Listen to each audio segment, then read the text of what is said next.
কংগ্ৰেছ জিন্দাবাদ জিন্দাবাদ জিন্দাবাদ জয়ন্ত মল্ল বৰুৱা সুৰক্ষা দিয়া হিমন্ত বিশ্ব শৰ্মা হাই হাই হাই হাই হাই হাই জয়ন্ত মল্ল বৰুৱা হাই হাই হাই হাই মল্ল বৰুৱা হাই হাই হাই হাই হাই হাই জয়ন্ত মল্ল বৰুৱা হাই হাই হাই হাই হাই হাই জয়ন্ত মল্ল বৰুৱা হাই হাই হাই হাই হাই হাই গণপতি হেৰাবৰক উদ্ধাৰ কৰা উদ্ধাৰ কৰা উদ্ধাৰ কৰা হাই হাই হাই জয়ন্ত মল্ল বৰুৱা হাই হাই হাই হাই হাই হাই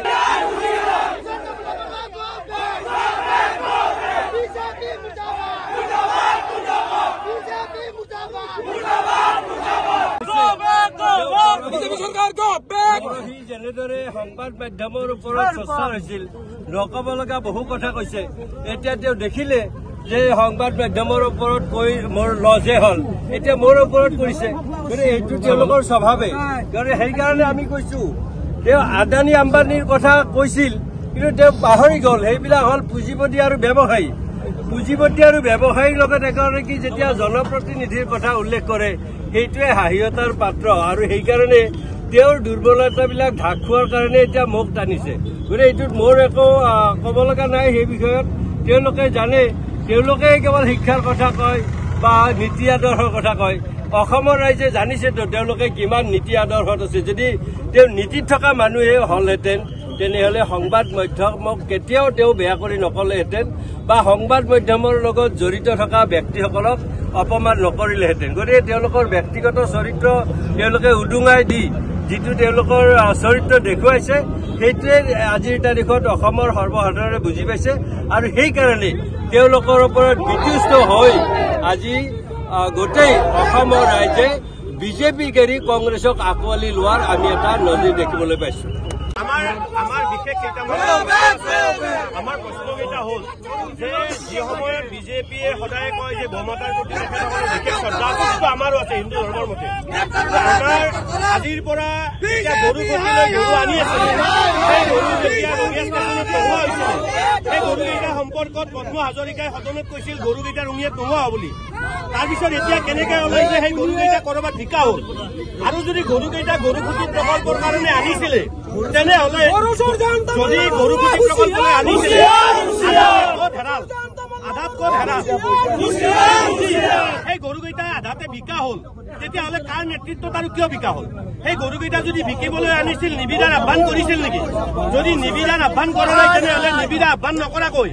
নলবাৰী জিলাৰ প্ৰতিজন দিলীপ শইকীয়া জয়ন্ত মল্ল বৰুৱাই 20টা দিলীপ শইকীয়াই 2টা নাৰায়ণ ডেকাই 2টা কমলপুৰৰ বিধায়কে 2টা এনেকে যে সকলোৱে গৰুকেইটা কম মূল্যত কিনি ল'লে কিয় আমাৰ অসমৰ নলবাৰী জিলাৰ দুখীয়া যুৱকসকলক এই গৰুকেইটা কিনি লৈ নিজৰ পৰিয়ালটো কৰাত সহায় নকৰিলে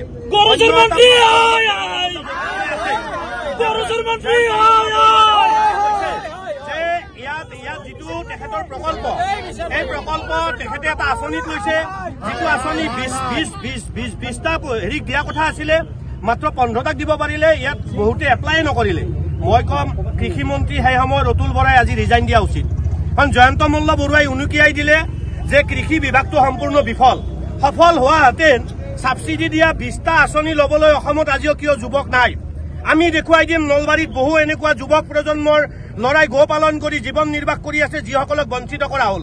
আমাৰ প্ৰশ্ন জয়ন্ত মল্ল বৰুৱালৈ আপুনি কিয় এবাৰ আপুনি নিজৰ নামত ছাবচিডিটো লোৱাৰ আগত নলবাৰী আমাক নালাগে বিজেপিৰ কৰ্মকৰ্তাসকলক সুধিছিল নেকি যে এই ফাৰ্মৰ বাবে এনেকে টকা আহিছে কোনোবা ল'ব পৰা আমাৰ বিজেপিৰ যুৱক আছে নেকি যদি এই প্ৰশ্নটো সুধিলেহেঁতেন তেনেহ'লে আমাৰ ক'ব লগা একো নাছিল কিন্তু দুখীয়াসকলক তোমালোকে এই কথাটো জানিবলৈ নিদিয়ে এজন জনপ্ৰতিনিধি হিচাপে জয়ন্ত মল্ল বৰুৱাৰ প্ৰাইম ডিউটিটো আছিলে যে নলবাৰী সদৰ সমষ্টিত প্ৰথমতে বিচাৰ কৰিব লাগিছিল কোনোবাই এই আঁচনিটো পাবৰ কাৰণে যোগ্য থকা ব্যক্তি আছে নেকি মই জানো আছে টিহু সমষ্টিত আছে নাথকুচিত যোৱাকালি মই কৈছো আমাৰ পশ্চিম নলবাৰীত বহুকেইটা ঠাইত 20-25টালৈকে গো পালন কৰে গতিকে সেই যুৱকসকলক কিয় উৎসাহিত নকৰি অকল বিধায়কসকলে মন্ত্ৰীসকলে কিয় গোটেই আঁচনি আৰু গৰুকেইটাও কিয় কিনি ল'লে আৰু যে গৰুকেইটা কিনি লোৱা বুলি ক'লে যিটো একাউণ্টত টকাটো গ'ল একেলগে সেই টকাটো গভমেণ্টে পাইছে নে নাই সেইটোৰো প্ৰমাণ লাগিব কাৰণ তেতিয়া এছেম্বলিত যেতিয়া কৈছিল গৰুকেইটা নাই বুলি কৈছিল হেৰুৱা গৰুকেইটা কেনেকে বিধায়ক আৰু মন্ত্ৰী কিনিলে এই কথাটো আমি জানিব লাগে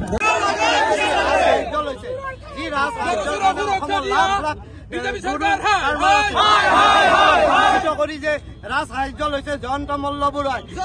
চৰকাৰে ৰাজ সাহায্য নিদি কেৱল মাত্ৰ তেওঁৰ মন্ত্ৰী পত্নীক যি ৰাজসাহায্য দিলে তাৰ দ্বাৰা অসমত লাখ লাখ গোপালকক তেওঁলোকে ঠগাইছে আৰু সমান্তৰালভাৱে এই গো মাতাক পূজা কৰা চৰকাৰখনে গো পালন কৰি যিসকল ক্ষুদ্ৰ ক্ষুদ্ৰ গোপালকে সংস্থাপন হৈ গৈছে তেওঁলোকক বঞ্চিত কৰি মন্ত্ৰী যি ৰাজসাহায্য তাৰ প্ৰতিবাদত কংগ্ৰেছ দলে পৰ্যায়ক্ৰমে আন্দোলন চলাই যাব আৰু আজি এই গণেশ মন্দিৰ জয়ন্ত মল্লবৰাই ৰাজসাহায্য ক্ষুদ্ৰ ক্ষুদ্ৰ গোপালকক ৰাজসাহায্য দিয়া ব্যৱস্থা